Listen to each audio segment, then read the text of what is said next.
What's up, c'est MAD, je suis de retour pour la MAD Review, enfin. En plus, vous m'avez soutenu comme des fous. Je valide de fou, merci à tous. Souvenez-vous de vous abonner à tous mes réseaux sociaux parce que j'ai vu que vous m'avez suivi comme pas possible sur Insta, sur Twitter, même sur YouTube au final. Et franchement, merci à tous. Donc là, je suis de retour et là, je vais vous parler d'un film qui m'a fait plaisir à moitié, Avengers Endgame. Let's go.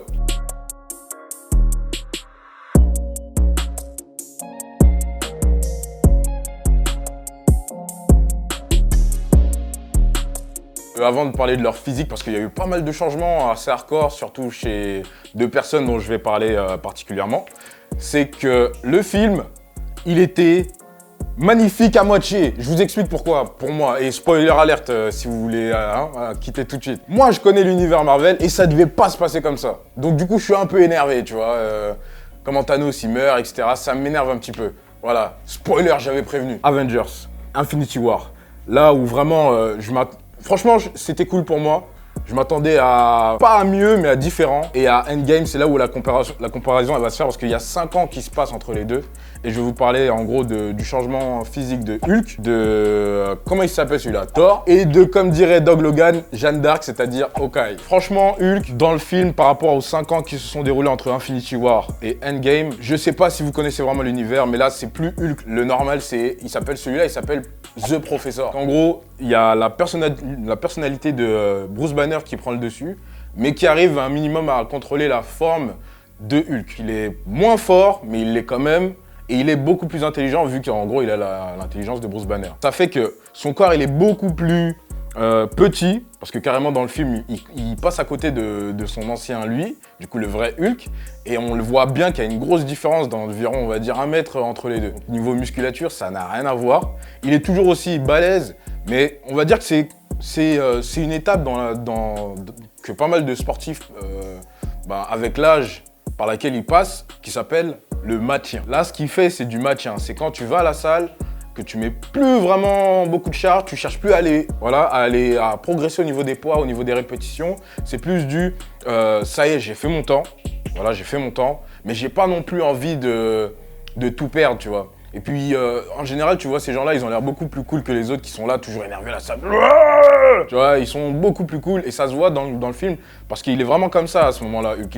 Il sourit, il fait des selfies. Hey mec, vas-y, viens. Contrairement à avant ou 5 ans avant où il représente vraiment le bodybuilder assez froid, énervé, sur les nerfs parce que, vas-y, il y a un concours dans quelques mois, il faut faire une sèche.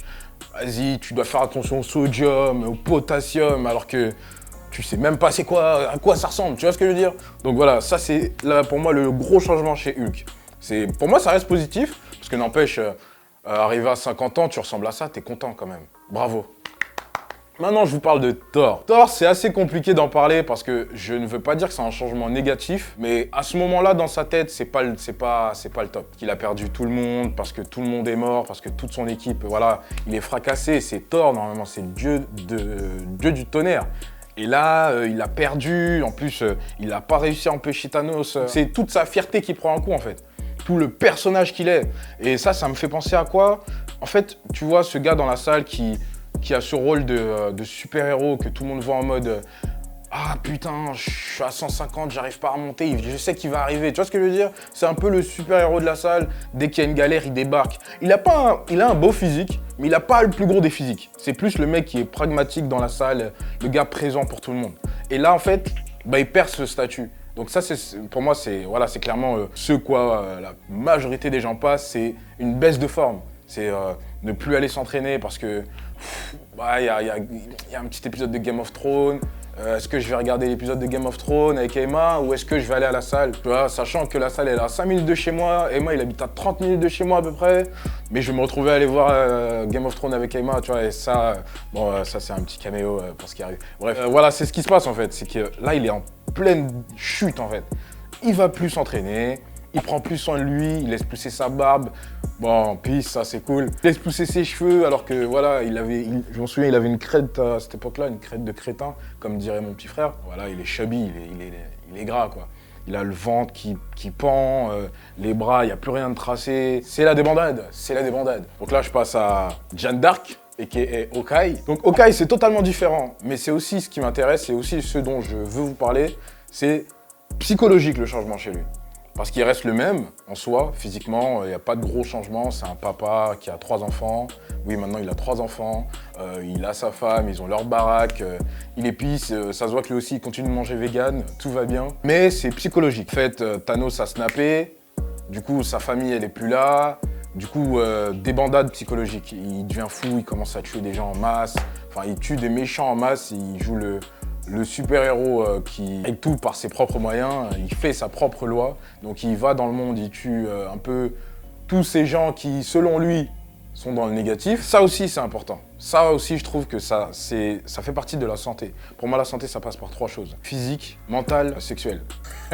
Comme ça, c'est dit. Lui, là, ben, il lui en manque un, c'est que dans le mental, ça va pas, il a perdu sa famille, et ça, c'est un truc qui peut arriver chez les sportifs. Souvent, on les voit comme quelqu'un pour qui tout va bien, pour qui tout est carré, en plus il a un physique, pourquoi il serait triste? Voilà, c'est ce que les gens se disent souvent. C'est pas vrai, moi je peux être triste, moi j'ai passé des périodes où j'étais le plus sec possible au niveau des abdos, j'étais tracé comme pas possible, mais ça n'allait pas psychologiquement. Ça peut foutre en l'air votre progression, vos objectifs et vos projets en fait. Donc là c'était mon petit débrief physique sur le film Avengers Endgame et la différence entre les 5 ans qu'il y a eu entre Infinity War, désolé, et Endgame. Avec ça, je pense que vous pouvez tout réussir, il vous manque juste le programme et la nutrition. Et mon avis sur le film, en fait, c'est très simple. C'est que c'est un bon film si tu connais pas réellement l'univers Marvel. Mais si tu connais vraiment l'univers Marvel et que t'aimes pas trop ce que le MCU il est en train d'en faire, bah tu risques d'être... Vas-y, t'as regardé Men in Black, genre, tu vois. Genre, c'est bien, parce qu'il y a Will Smith. Abonnez-vous à ma chaîne YouTube, à mon compte Insta. Je vous dis à bientôt, c'était la Mad Attitude et merci pour tous. Yeah!